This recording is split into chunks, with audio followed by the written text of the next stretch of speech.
Halo! Labrīt visiem! Cienījamās dāmas, godātie kungi, kolēģi gan no Latvijas, gan mūsu viesi no Norvēģijas.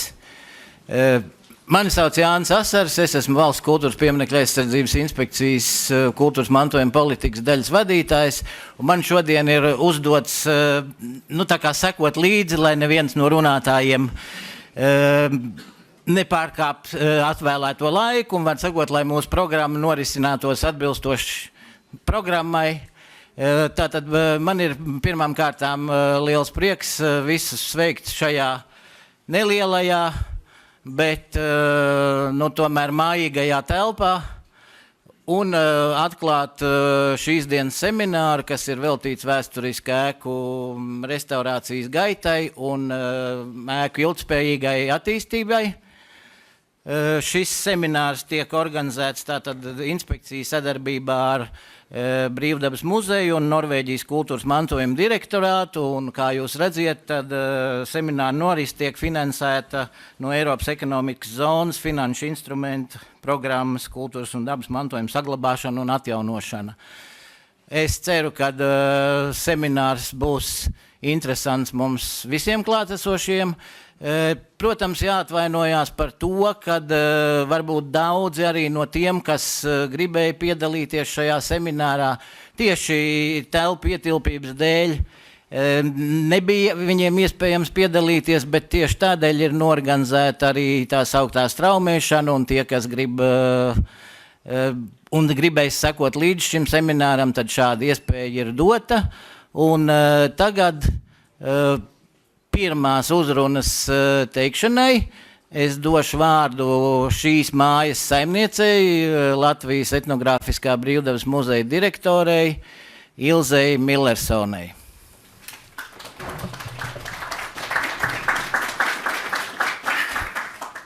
Labdien, godātie viesi, kolēģi, sadarbības partneri!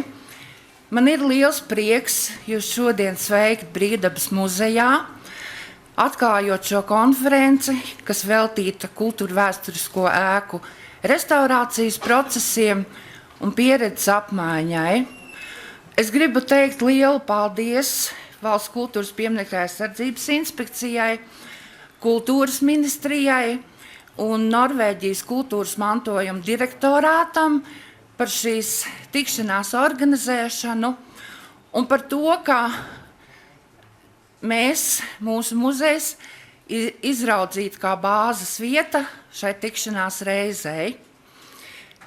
Koku ēku restaurācija ir mūsu ikdienas process, jo, kā zināms, mūsu centrālajā ekspozīcijā ir izvietotas 117 senceltnes, kas prasa ļoti rūpīgu darbu no mūsu restauratoriem un vadošajiem pētniekiem tautas celtniecības jomā. Un šajā sarežģītajā procesā ir daudz sasniegumu, daudz uzvaru, ir šaubas, ir kļūdas, ir jautājumi, ir atbildes. Un dažkārt šie jautājumi ir vairāk nekā atbilžu, un tādēļ mēs šodien esam šeit, lai dalītos pieredzē, un es novēlu visiem ražīgas un jaunām atziņām pilnas šīs divas tikšanās dienas. Paldies!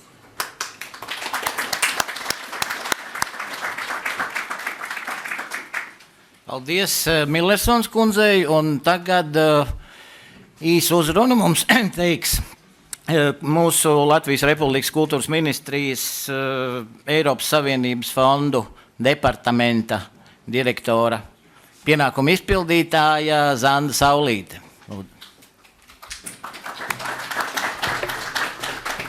Paldies! Labdien, godātie klātesošie! Es priecājos jūs redzēt šeit tik lielā skaitā. Šo te interesi par kultūras mantojuma atjaunošanu Eiropas ekonomiskās zonas finanšu instrumenta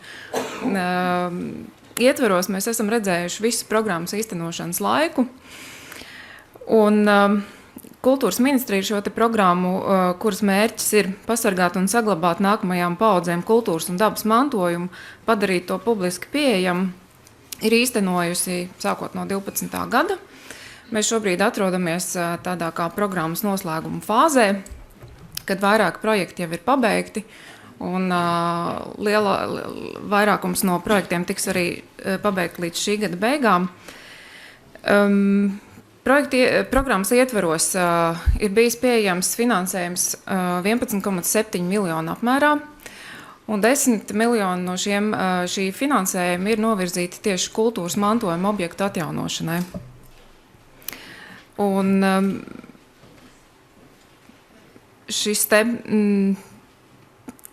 atbalsts ir bijis tieši kultūras objektu atjaunošanai un divpusējās sadarbības izveidei, pieredzes un ideja apmaiņai un mobilitātes veicināšanai starp kultūras pakalpojumu sniedzējiem Latvijā un donorvalstīs. Mēs redzam vairākus iegūmus no šīs programmas īstenošanas, un proti pirmais iegūms ir tas, ka šī te programma ir bijusi fokusēta uz kvalitatīvajiem restaurācijas darbiem, uz paraugu restaurāciju, uz pieredzes apmaiņas veidošanu un kompetenču un prasmju attīstību. Mēs redzam, ka šī programma ir devusi iespēju mācīties gan Latvijas pusē, gan iespējams arī Norvēģijas pusē, gūt kādas atziņas. Un vēl kā vienu no veiksmes stāstiem mēs redzam to, ka šīs te finansējums un programma ir aptvērusi diezgan plašu auditoriju. Mēs runājam par iesaistītajiem kultūras mantojuma ekspertiem, mēs runājam par pašvaldību, valsts institūciju darbiniekiem, kas ir piedalījušies šajā programmā. Un mēs runājam arī par studentiem un skolēniem, jo ir bijuši atsevišķi projekti, kur ir bijusi iesaistīta arī šī mērķa auditorija. Ejot šeit programmai uz noslēguma fāzi, mēs redzam arī, varam runāt arī par šādiem te plašākiem ieguvumiem, ko mums ir devusi šī programma. Proti, tas ir apzināšanās, ka mantojums ir vērtīgs resurss, ka tas ir resurs vietas attīstībai, savas identitātes izzināšanai un nostiprināšanai, un arī jauna satura interpretācijai, jo atjaunojot kultūras mantojuma objektus, mēs domājam ne tikai par kvalitatīvu substances atjaunošanu, bet arī par to, kā iedzīvināt un no jauna interpretēt saturu, kā ilgtspējīgi turpināt izmantot šo te resursu, kas mums ir atstāts no iepriekšējām paaudzēm. Tā kā šis pasākums notiek divpusējās sadarbības fonda ietveros, kur mērķis ir sadarbības tīklu izveide un pieredzes un zināšanas apmaiņa, es arī vēlos izmantot iespēju pateikties par atbalstu sadarbības partneriem, kas kultūras ministrijai ir īstenojot šo programmu vienmēr bijuši blakus, proti mūsu Norvēģijas partneri institūcijas, kultūras un mantojuma direktorāts, mūsu Latvijas partneri institūcija, Valsts kultūras pieminekļu aizsardzības inspekcija un, protams, arī projekta īstenotāji, jo projekta ieviešanas fāzē mēs jutām šo te interesi un šos te jautājumus, ka tas ir vienmēr klātesošs un šajā te procesā ļoti iesaistošs. Un es ceru, ka šī tēma, kas skar kultūras mantojuma saglabāšanu un atjaunošanu, tiks turpināta un attīstīta arī nākamā perioda ietveros. Un šodien novēlu jums diskusijām un jaunām idejām pilnu un piepildītu laiku. Paldies!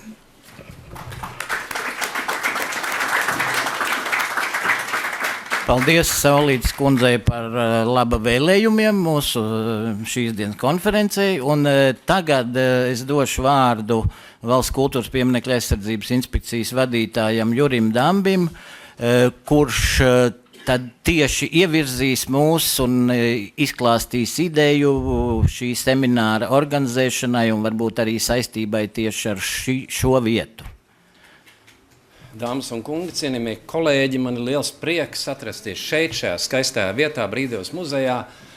Un vēl lielāks prieks, ka šī telpa ir pārpildīta ar klausītājiem, ar interesantiem par šo tēmu. Kāpēc mēs organizējam šo semināru, šo pasākumu? Jūs jau dzirdējāt, ka ir bijusi diezgan veiksmīga sadarbība šajos te Norvēģu projektos, un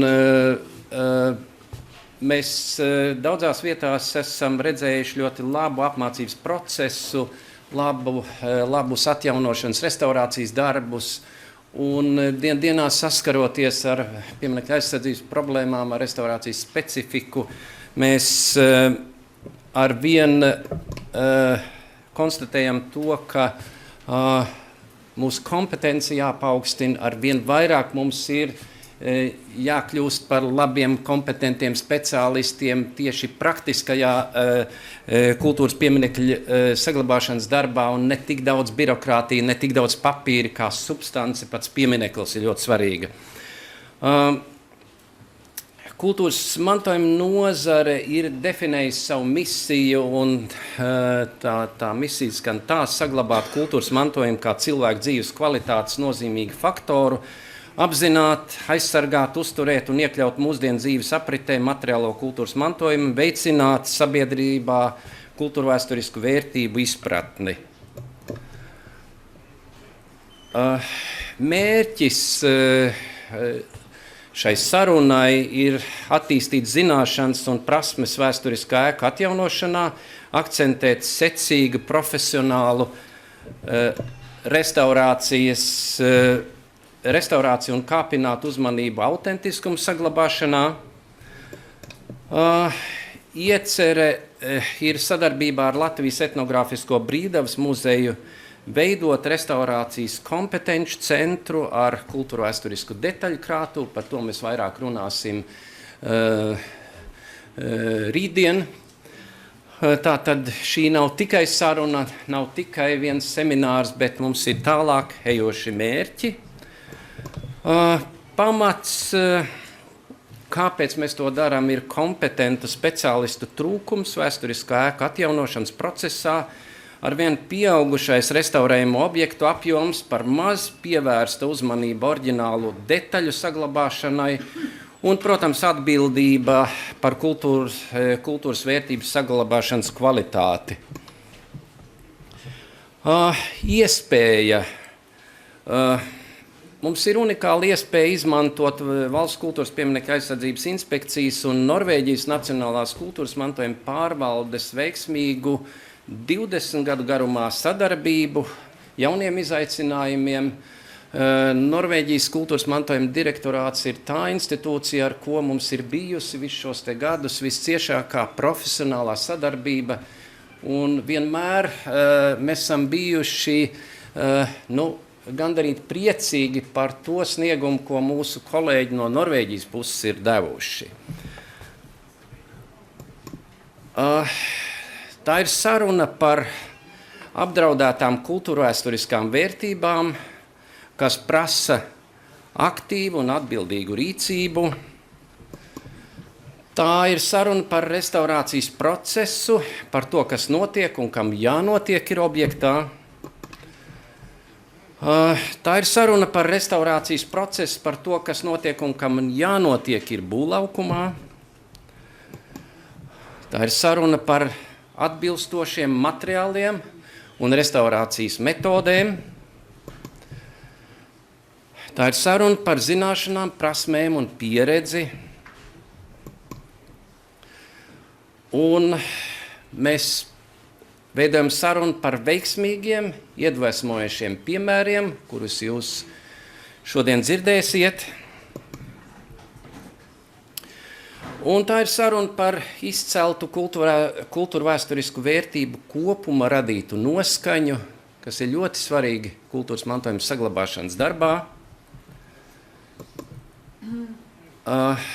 Kultūrvēsturisku ēku saglabāšanā ir ļoti svarīgi ievērot tādas noteiktas nostādnes, kuras mēs cenšamies attīstīt, papildināt, un par kurām būs runas arī šajās dienās.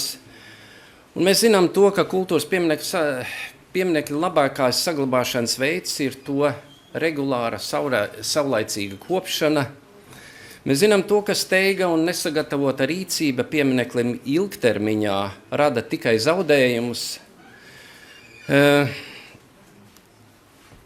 Mēs esam centušies uzsvērt vienmēr to, ka Eiropas Savienības ekonomiskās zonas projektiem ir jāveicina kultūras mantojuma saglabāšanas Eiropas labākās filozofijas un prakses ieviešana,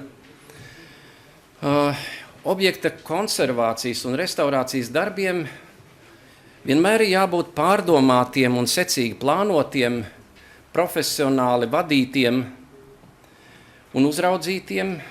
Vadīšanas uzraudzības modelim jābūt radītām procesa sākumā, nevis beigās, tad, kad mēs jau tuvojamies gala rezultātam.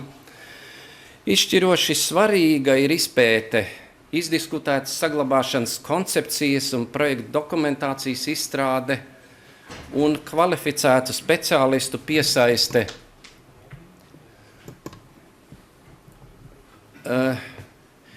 Katrā restaurācijas projektā skaidri jāatspoguļo, kādā pakāpē tiks nodrošināta autentiskuma un oriģinālās substances saglabāšana, kāds apjoms tiks pievienots, lai nodrošinātu objekta funkcionēšanu. Pēc iespējas vairāk jāsaglabā pieminekļa oriģinālo substanci, lietot vietējos oriģinālam atbilstošus materiālus.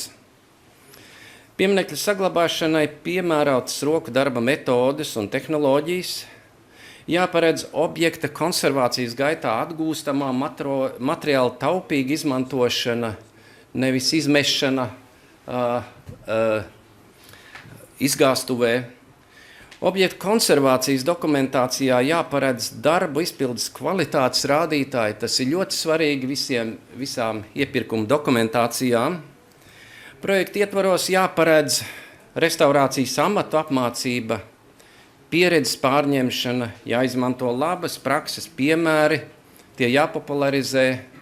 Un, ja mēs runājam par sadarbību ar Norvēģiem saistītiem projektiem, tad jau pats vārds ar Norvēģiem saistītais projekts jau nozīmē par kaut kādu kvalitātes rādītāju, un mēs no inspekcijas puses vienmēr esam centušies šo te apmācības procesu mēģināt uzspiest, un ļoti patīkam, ka mūsu klienti to ir pieņēmuši, un šajos objektos diezgan daudz apmācības, dažādas aktivitātes ir notikušas. Projektā jāparedz objekta kopšanas un eksploatācijas norādījumu sagatavošana, jāatspoguļo, kā tiks garantēta objekta uzturēšana pēc restaurācijas darba pabeigšanas, lai nebūtu tā, ka mēs paveicam dārgus, kvalitatīvus darbus, un tad pēc kādiem 10-15 gadiem tas objekts nonāk tādā pašā stāvoklī, kā tas ir bijis pirms restaurācijas. Latvijas etnogrāfiskais brīvdabas muzejs ir pievērota vieta kompetenču attīstīšanai. Un šeit mēs redzam Kalēju namiņu, kur jau tās kompetences ļoti veiksmīgi tiek attīstītas un tiek mācīti jaunie speciālisti. Šajā vietā, Brīvdabas muzejā, jau eksistē atsevišķas un patiesībā diezgan daudz amatniecības prasmes. Šajā vietā jau notiek apmācība, kuru iespējams stiprināt un papildināt ar citu valstu pieredzes pārņemšanu.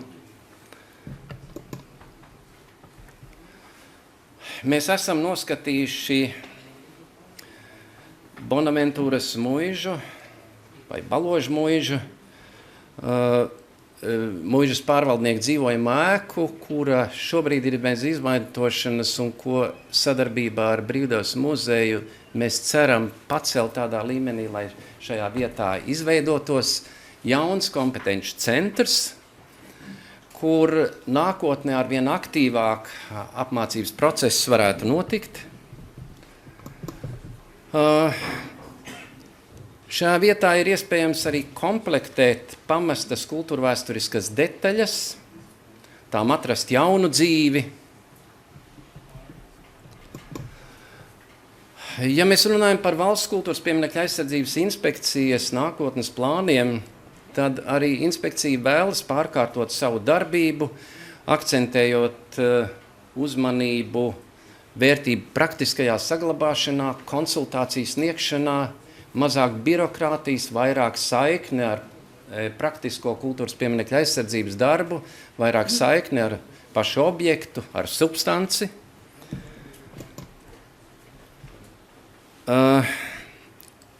Un nobeidzot to manu ievadu runu, es gribētu uzsvērt, ka kultūras mantojuma saglabāšana nav saruna tikai par pagātni, bet būtiskākais tā ir saruna par nākotni, cilvēku dzīves kvalitāti. Paldies!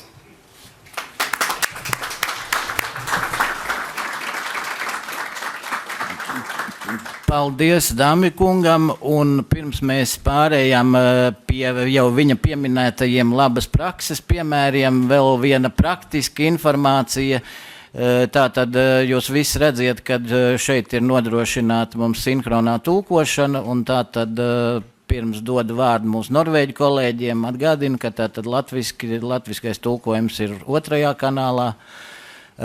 To es varētu veltīt arī šo savu tekstu tiem cilvēkiem, kuri vēl ierodās uz pasākumu, un varbūt šajā zālē es jau redzu te ar vienu aci, kad ir vēl interesanti, tātad saņemot šīs tulkošanas iekārtas, ir iespējams sekot, vismaz klausoties informāciju arī šeit priekštelpā, un varbūt pat arī baudot šodien pavasarīgo laika apstākļus arī ārpusē.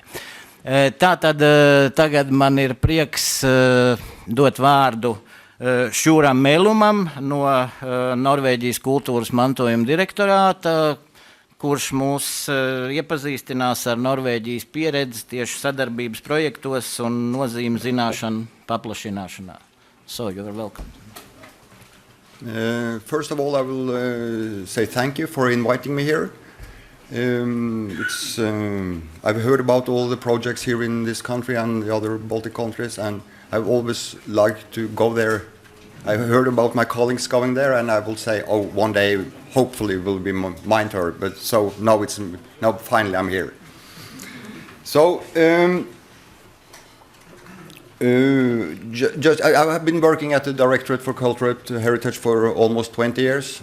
Before that, I was working as I have a career as a carpenter before I started at the university. So then I will give you some examples from. It's a Stave Church program. It was a program that was ended now in December last year, and the aim of this project was to restore all the 28 Stave churches in Norway. I will not tell you so much about the Stave churches as buildings, but I will concentrate on how we had the cooperation with the craftsmen, because the craftsmen here was a really important part of the whole project. Without these skilled carpenters, this program would be impossible to do. So this is Urnes Stave Church. This is the one on the World Heritage List. This is a drawing of a Stave Church, and just to give you a short introduction to why it's called a Stave Church, it's because you have this is the staves, and this on the sill. If you don't have this construction here, you don't have a Stave Church. So it's just to say it a very simple way. And in Norway we had around maybe 1,500 of these churches during the Middle Age, and today we just have 28 of them, and they are the Norwegian contribution to the world architecture. We don't find Stave churches outside Norway. So then I will give you some examples from this project, and to tell how we to try to show you how we were working close with the carpenters. And here it's also some stonework, but mostly this is carpenters that we'll be working with. This is maybe the most famous one. This is called Borgundstave Church. It's located at the west coast of Norway, in a valley called Lærdal. And this building, as it is, it's from around 1180. And the problem here, and to tell you then, to start then with the carpenter's role here. It's the carpenters that do the first investigation of the church. They are doing you can say that they are looking for rotten parts. They are writing down the reports, what should be done, and they write down damages, the causes of the damages, and also they give how the solutions of how to treat the rotten parts or the damages. So then here, but then working with a church like this church here with the problem here was the shingle roof. And when you're working with this roof here, it's the most famous stave church roof in Norway.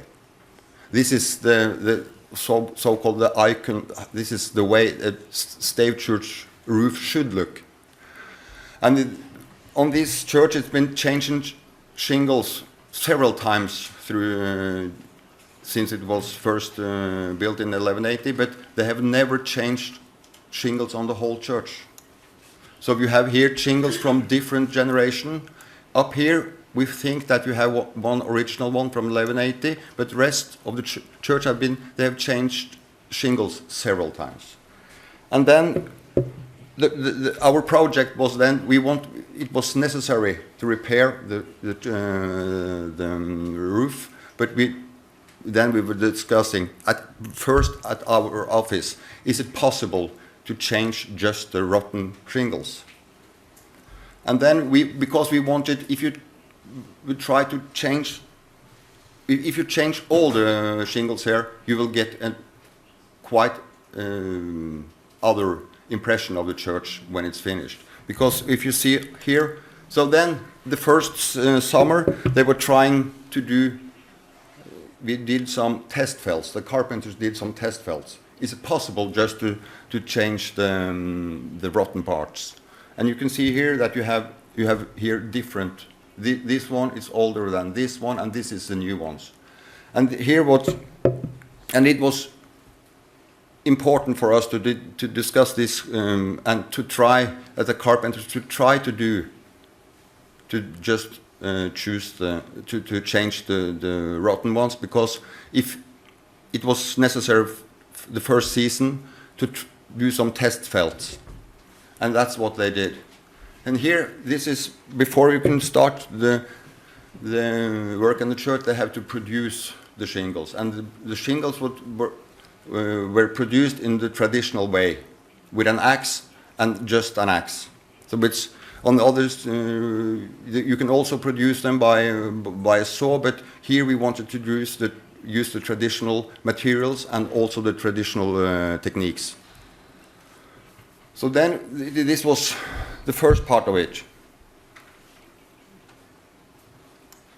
And then this is a test. This is a test test felt on the church. And when we did this, we did this test felt. You can say that we use these test felts as to find the right level. So then, in the beginning, I was traveling there several times to have discussions with the carpenter. Is this possible to do? And then they did. Yeah, it's possible to do. And then we had a lot of discussions on the site, and because it's not possible to give the carpenters here a sort of a recipe. Because you have to be there to see this. Shingle is rotten, you have to change it. It's impossible to write all these things down. So in working in this way, we agreed about the level. And then the next season, the project raised a scaffolding that covered the whole church. And then this scaffolding is really expensive, and it's important that when you do things like this, then you have to all this kind of philosophical discussion about authenticity and things like that. You have to be finished with this kind of discussion when you do like this, because then it's a building site. Then you have to, in the way, to finish the project. So then, here you can see on the scaffolding one of the craftsmen, and every time they were discussing things, they could call to me, or in most cases I said to them, go down and have a look at these test felts that we did. How did you do it there? So they had, in the way they can go to the lower part of the church to see how they did it last summer. And then it was a very convenient way to do it, that they can, because for our office we couldn't go there to discuss every shingles. So then we would go there, then we have to live there and to stay there with them. So this was a really good way to do it, to discuss and have the discussions about authenticity and the traditional techniques and the traditional materials. We had that the first season, and the next summer season, they did the whole work.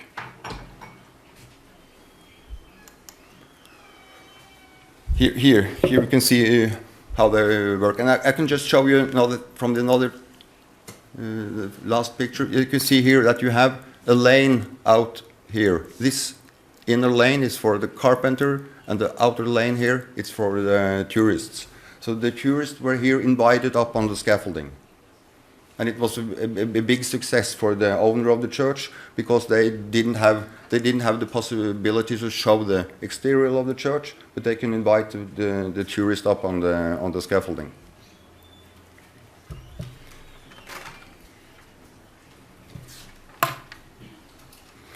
And then I will show you the next project, and you can see here's the church here, and this is the belfry, also from the medieval time. This is the only belfry that we have in Norway that's from the medieval time. And I can show you some old picture of it. This was taken in the 1930s. And you can see here that today it's paneled, and that's one important part of this Stave Church program. That it was not a project where we restored to a former state or things like that. We repair the building as it is today. So this is the way it looks in the 1930s, and this is a repair work from the 1950s. You can see here the rotten stave here, or column, is filled with concrete. It was a common way to do it in Norway in the 1950s. And here we had this sketch here. He shows the yellow parts here. It's the rotten parts. And so then the whole belfry was dismantled and brought to the carpenter's workshop, and here you can see the conditions. And then this work was, first we had to dismantle the whole belfry, and again you can see here that the carpenters with the traditional material, of course, that's wood, but also then they use the axe. They use the same kind of. They try to use the same kind of axes that make the same marks on the original parts of the church, of the belfry. And here also, this is one of the carpenters. They also then have the job with a serial survey of this. All the parts of this of the dismantled belfry was measured and drawn, and it was also then the carpenters that did this work, and it was very convenient because they have all the parts in the workshop, and they were doing the work there, so it was not necessary to bring in it's nothing wrong about architects or engineers, but it wasn't necessary in this case. It was carpenters that did this work.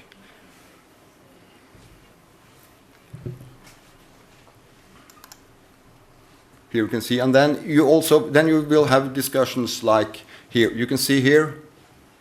You have to change some rotten part, and we will always have discussion. How much should be changed? Is it possible to do the repair work, or do you have to change the whole beam? But you always will have discussions on this kind of, when you're working with old materials, you will always have discussion of this. And I will say that here that's not one reason that it's not like this, that one solution is really wrong and the other one is it's the best way. It will always be, you have to make some change, you have to take some decisions, and you have to stand for them.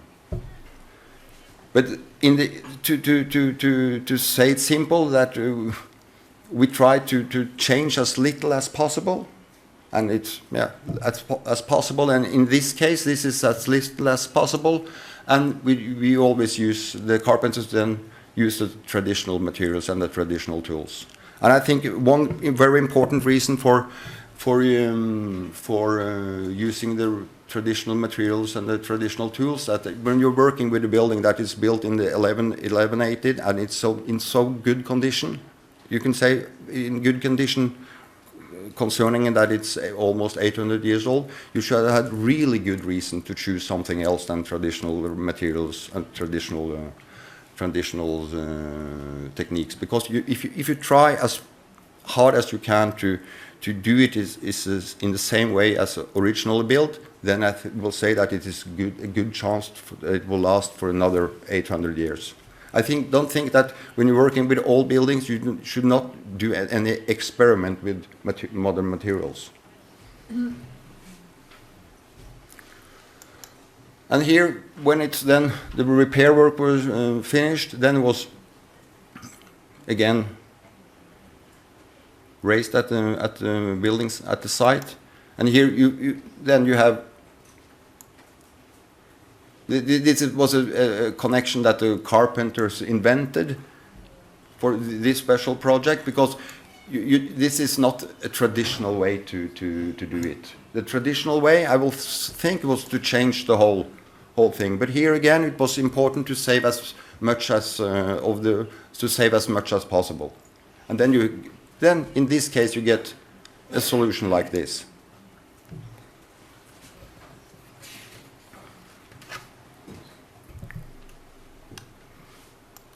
And here, this is before it was the panel was back on the building, and here you can see that it's you can see it's a lot of new parts here, and you can see up here. This is in Norway it's a common way to do it, and then finally the whole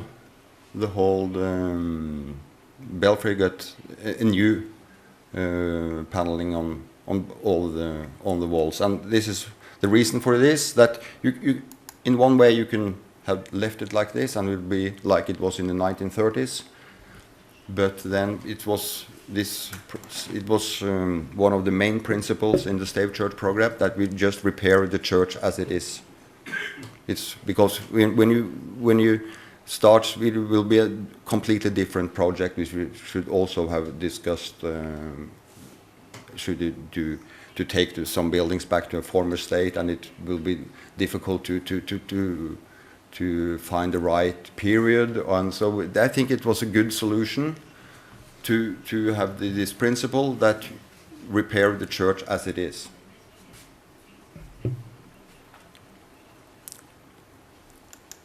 And then I will give you another example.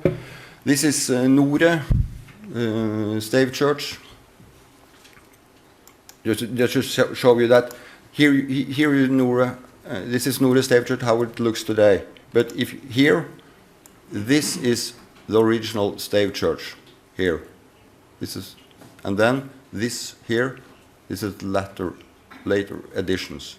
So then, if you should have restored this building, you have to remove a lot of its history. But the problem here was this part here, and it was also rotten parts here, and I will show you how we did it. This is a traditional log construction with the rotten parts here. And then it was they had to dismantle this part of the building, and then they use in a way it's the traditional materials and the traditional tools. And here you can see that they have had to change these 3 lower logs, and then again we will always have discussions like this. Or maybe it will be in this case they choose to do it like this, but you could also have maybe made the cut here, or so it will always be discussions like this. How much should be saved, and it's one thing. It's that you can wish things at our office. We can wish that we have to change. You have to save as much as possible, but it also, on the other hand, you have this is a load-bearing system. So the structures you have to do the repair work. So you have to save as much as possible, but the building should also be a structural the structural should be sound and in good condition. So that's sometimes you have to change more than you wanted, but you have to think of also that this building should be in use and things like that. So then here it's when it's finished. And then here up here it was serious problems with moisture and rotten parts, and then you can see here they have changed parts of it. And here they dismantle the thing and just change the rotten parts.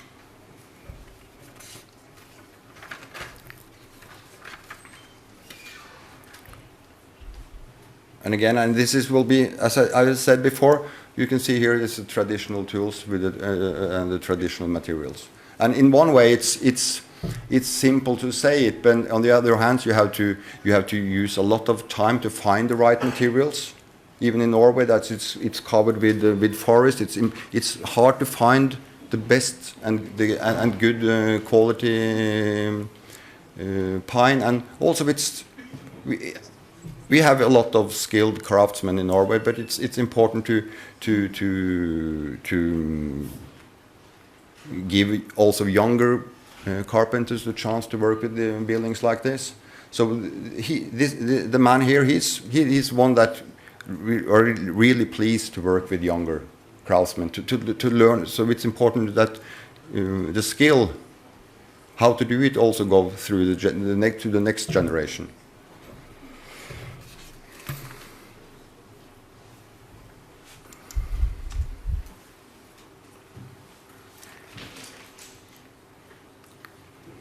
And here it's then, and then to in a way to sum up the whole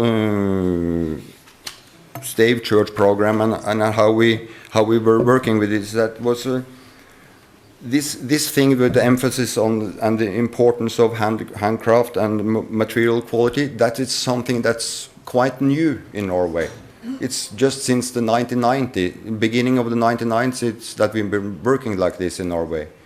If you go to our archives to see how the Stave churches were in a way treated before, it's just a letter. It's just a letter to some craftsmen. Do it the best way you can, or it's nothing about material. So it's nothing about the quality of the materials, or it's nothing about about tools and techniques, nothing. So this is something that, this is for the last 25, 26 years, this is the way we have been, this is to say it's a new way to work in Norway, at least 25 years. And I think it's a very good way when you're working with old buildings to have a very close and cooperation with the craftsmen that actually will have to do the work.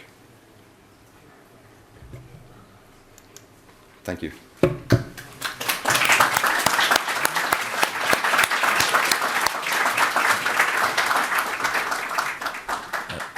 Paldies Mēlumkungam. Es domāju, ka to darbu mēs tālāk organizēsim tā. Protams, ja ir kādi jautājumi, tad mums ir paredzēta beigās tā diskusija daļa. Pagaidām mēs iekļaujamies laika limitos un tā arī turpināsim. Protams, kad diemžēl mums Latvijā par 12. gadsimta saglabājušamies koku būvēm runāt, protams, nav iespējams. Tās, es labākā gadījumā teiktu, viss ir arheoloģizējušās, bet arī mēs, protams, cenšamies jaunākās būvēs tomēr strādāt pēc tiem pašiem principiem un izmantot iespējami maksimāli arī vēsturiskos materiālus. Un tātad par mūsu pieredzi vienā objektā es došu vārdu mūsu kolēģim, arhitektam Pēterim Blūmam, kurš mūs informēs par Ludas sinagogas atjaunošanas procesu no izpētes līdz pat reālai atjaunošanai. Labdien! Esmu Pēteris Blūms, diplomēts arhitekts. Un mana pirmā darba vieta, kas bija saistīta ar vecu māju saglabāšanu, bija Brīvdabas muzejs, kur es sāku no apakšas, kā santehniķis grāvracis 1969. gadā. Ar vecu māju saglabāšanu nodarbojos praktiski kopš, laikam visu laiku.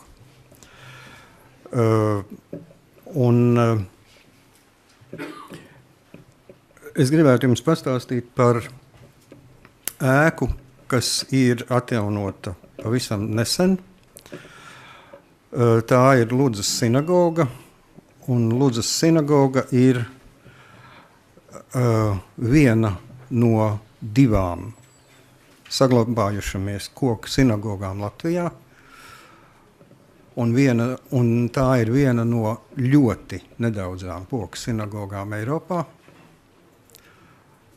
un iespējams, ka vecākā koku sinagoga Ziemeļaustrum Eiropā, bet to vajadzētu vēl precizēt.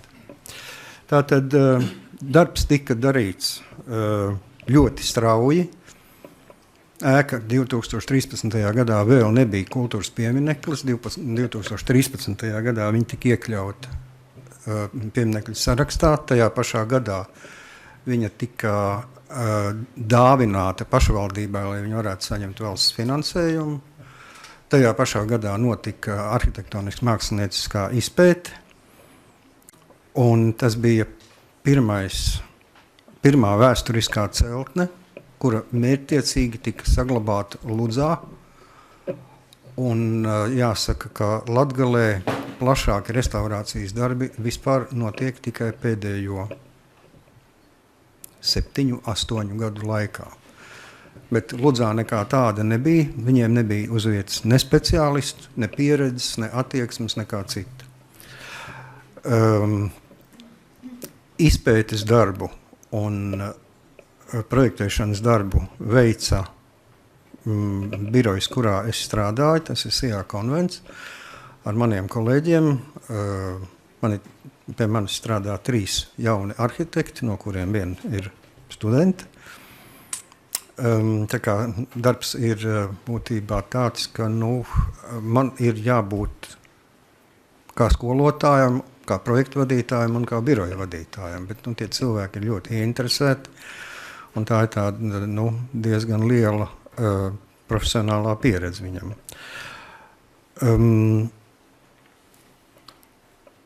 Darbus tātad veica, es gribētu teikt, ka milzīga nozīme bija pašvaldības ieinteresētībai, jo vairāku gadu verbālas sadarbības rezultātā Ludzas pašvaldība saprata to, ka ja viņi grib ieinteresēt vietējos iedzīvotājus, ka koka mājas vispār var saglabāt, jo uz Ludzas fona vispār tur ir saglabājušās ārkārtīgi skaistas koka mājas, varbūt nedaudz. Ludzas īpatnība ir tā, ka viņi atrodas uz pašas Krievijas robežas, un tā situācija ir nedaudz dīvaina Latvijas kontekstā, tāpēc, ka daudz viet, pietiekoši daudziem cilvēkiem attieksme pret Latgales arhitektūru ir tāda nedaudz rezervēta. Tā jau viņa ir tāda krieviska.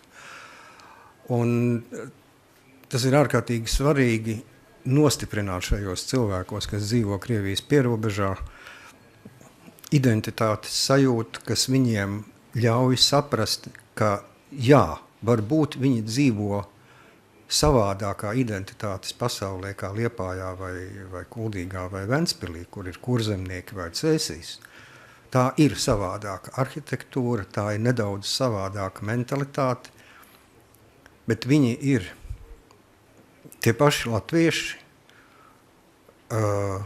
un viņiem nav citas kultūras, kā tikai tā, kura tur ir parādījusies dažādu vēsturisko nosacījumu rezultātā, un nevar pateikt, ka tā ir krievu arhitektūra, bet viņa ir šo arhitektūru un šo vidi ir ietekmējusi gan Krievijas impērijas klātbūtne, gan arī tas, ka tas ir divu lielu kultūra etnisko bloku saskaras punkts, kur veidojas šīs pārklāšanās, kādā veidā šīs kultūras ietekmē vienu otru. Tā, man laikam ir, šitas jāspiež, ja? Jā. Tā tad nav laika vairāk stāstīt par tas ir pietiekoši interesants stāsts par šo koka sinagogu. Ludza bija viens no lielākajiem Latgales, tas ir Latvijas austrumu reģiona, ebreju centriem, kur par rabīniem bija izcili domātāji, filozofi un teologi, kuri pēc tam 20. gadsimta vidū ir devuši lielu ieguldījumu Izraēlas valsts tapšanā. Ludzā bija līdz 60% ebreju iedzīvotāji, tie galvenokārt bija ieceļotāji no Lietuvas, respektīvi tā varētu teikt no Polijas Lietuvas karalistes, un tā ir Baltkrievija, Polija, Lietuva. Līdzi sev nesot arī attiecīgās kultūras un arhitektūras tradīcijas. Vēsturiski bija norādīts, ka ap 1800. gadu sinagoga ir celta rabīna Altšuldera laikā. Dendrochronoloģiski mēs pierādījām to, ka sinagoga ir celta ap 1781. 82. gadu, bez atrunām par datējumu, bet ar zināmām šaubām par to, no kurienes nāk koks. Jo viņš it kā dendrochronoloģiski norāda uz to, ka viņa izcelsme ir nedaudz vairāk uz dienvidu rietumiem no Ludzas. Bet tur varētu būt dažādas pārdomas. Tātad es jau minēju, ka tā varētu būt viena no vecākajām sinagogām, vēstures kolīziju dēļ, jo Otrā pasaules kara laikā tikai Polijā gāja bojā apmēram 700 koku sinagogu, starp kurām bija šedevri ar, tāpat kā mēs varam runāt, teiksim, par Norvēģijas stabu baznīcām, tāpat mēs varam runāt arī par koku sinagogām, kuras pat varbūt kaut kur siluetos un savā arhitektūrā atstāja līdzīgu emocionālo iespaidu. Bet šīs traģēdijas rezultātā faktiski Polijā tika noslaucītas visas koka sinagogas. Lietuvā ir saglabājušās apmēram 13, no kurām neviena nav vecāka. Pakrojas ir vecākā ap 1800. Gadu. Un vienīgā sinagoga, jeb Mūzus ticīgo lūkšanu nams, kas ir saglabājies un kurš tiek datēts ar 18. gadsimta nogali, ir Traķos. Bet viņš nav īsti it kā sinagoga, jo tā ir kenesa, kas gan, teiksim, šī vārda etimoloģija sakrīt ar knesetu. Tā ir Traķu kenese, kas pieder karaīmiem, kuri tur joprojām vēl dzīvo un dzīvo no 14. gadsimta. Tātad 19. gadsimta otrā pusē šī koka guļbūve tika pastiprināta, jo viņa atradās pašā ezera krastā.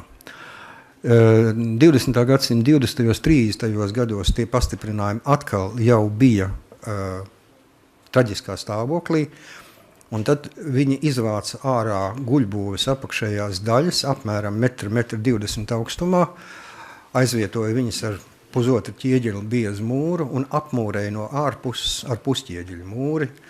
Apakšā palika vertikāls savilcis, un no iekšpuses viņa bija apmesta jau 19. gadsimta otrajā pusē. Tātad faktiski lielākā pārbūve, kad koka sinagoga pārtapa par ķieģeļu sinagogu, par kuru neviens nezināja, ka tā ir koka sinagoga. Apmēram 20. gadsimta 20. 30. gados precīzāku datu nav. 41. gadā Ludzā kvartālā, kur atrodas šī ēka, tika nozīmēta geto teritorija, un Ludzā aizgāja bojā apmēram 1200 cilvēku, turpat tuvējā apkārtnē, un kas varbūt ir emocionāli ļoti spēcīgs fakts, ka tā bija to cilvēku sinagoga.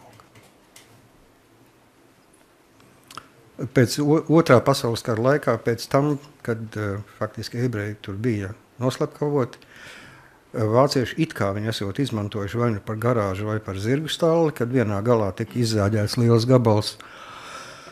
Un līdz 1990. gadu sākumam viņa visādi noliktavas un tam līdzīgi, bet būtībā, kad pēc neatkarības atjaunošanas tur atjaunojās vietējo Ludzas iedzīvotāji nedaudzo ebreju draudze, tad faktiski viņi vairs nevarēja pastāvēt, jo tā sinagoga slīka nost, jo abās pusēs, faktiski trijās pusēs ap sinagogu bija pacelti iebraucamo ceļu līmeņi apmēram pa pusmetru. Un sinagoga atradās, varētu teikt, bļodā, un pie tam no kalna lejā. Un visi ūdeņi, kas tecēja no augšas, vienkārši to baznīcu slīcināja nost. Par pārējo es jums jau stāstīju.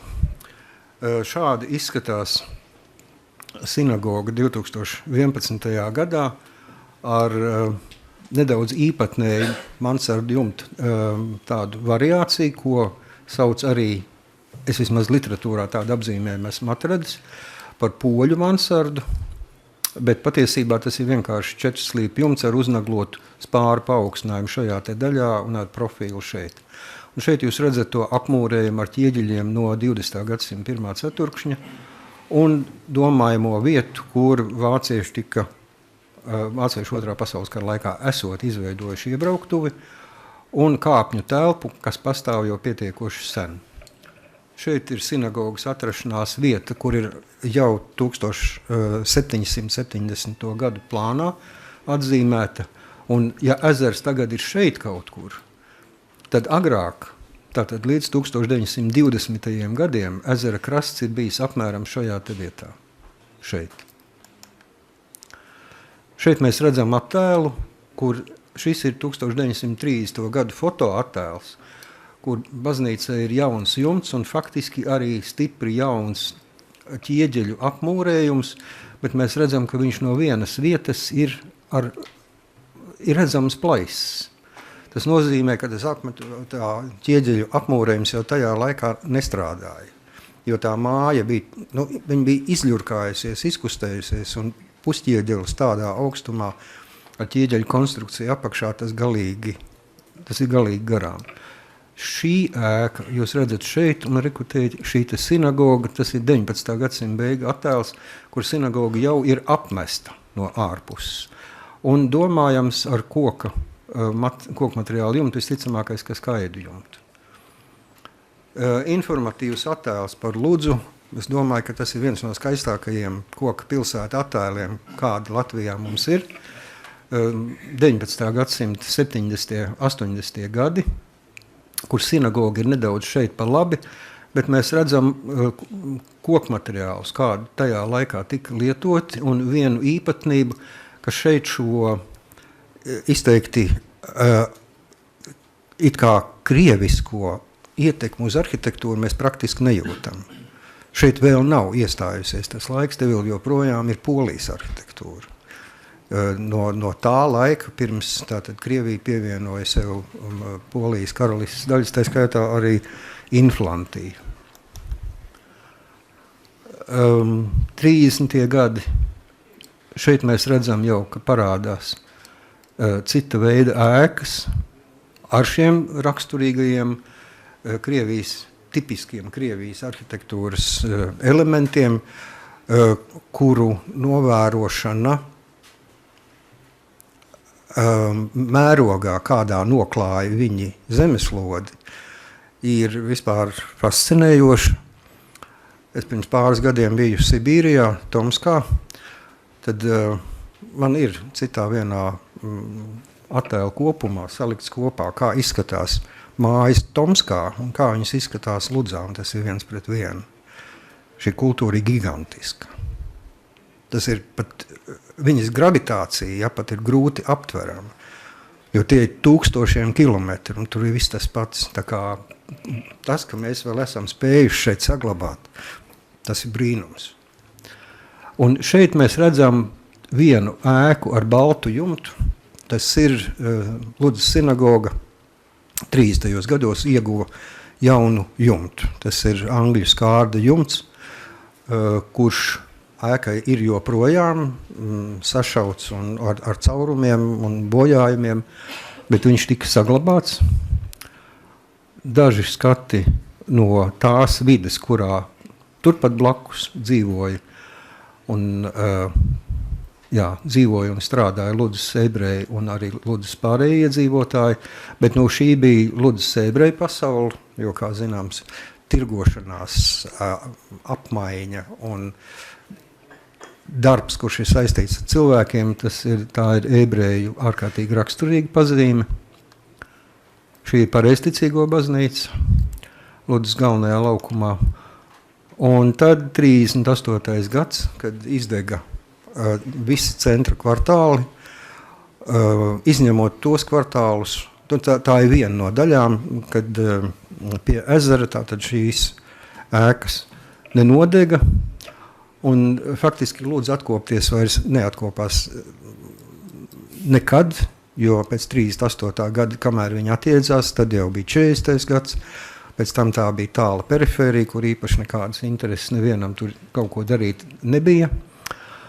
Dažas atmiņas par to, kā izskatījās koka sinagogas Latvijā, pareizāk sakot Latgalē, viņas ir piederīgas pie viena, bet ne visas, bet liela daļa piederīgas pie viena sinagogu tipa, kur ir tātad lielā lūkšanu zāle, 2 stāvu augstumā, un tad ir 2 stāvu daļa, kur augšējā daļā ir sieviešu lūkšana telpa, un pirmajā stāvā izvietojās ieeja, toalete, mācību telpa un vēl kādas telpas atkarībā no tā, cik liela ir sinagoga. Ludzas sinagoga bija it kā lielā sinagoga, tā viņa arī saucās, bet viņa tomēr ir neliela, toties blakus bija vēl vairāk sēkas, kuras nodrošināja to visu nepieciešamo sociālās servisu kopumu, kas ir raksturīgs tātad ebreju kopienai.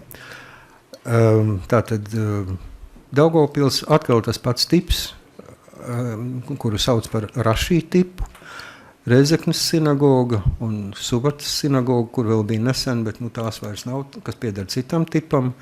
Šeit ir Traķu sinagoga, un jūs redzat šo stipri lielo līdzību siluetā ar Ludzas sinagogu. Tad šī sinagoga saglabājusies joprojām. Tā ir Lietuvā vienīgā sinagoga, kas darbojas no koka sinagogām. Un interjerā, kurā es neesmu bijis, bet ļoti gribu aizbraukt, atrast vienkārši laiku un aizbraukt. Interesanti ir tas, ka interjerā griestu un kupolu veidojums ir gandrīz identisks Ludzas sinagogai. Tā ir Pakruojas sinagoga, kur lietuvieši jau pāris gadus taisās atjaunot, kas šeit ir rekonstrukcija. Tā ir interjera polihromija un interjers ar kupolu, kas sinagogām, viņš ir attiecināms koka sinagogām uz senāko viņu periodu. Tas principā ir pirms baroka laiks un baroka laiks, un arī vēlāks laiks, kad parādās šie te velvētie un kupolveidīgie telpas pārsegumi ar ļoti interesantām jumtu konstrukcijām, bet, kā jau es minēju, tad Polijas sinagoga arhitektūra tā ir fantastiska pasaule, ir vairākas grāmatas par to iegūstamas, un tur var izteikt tikai nožēlu, ka tā vairs nav.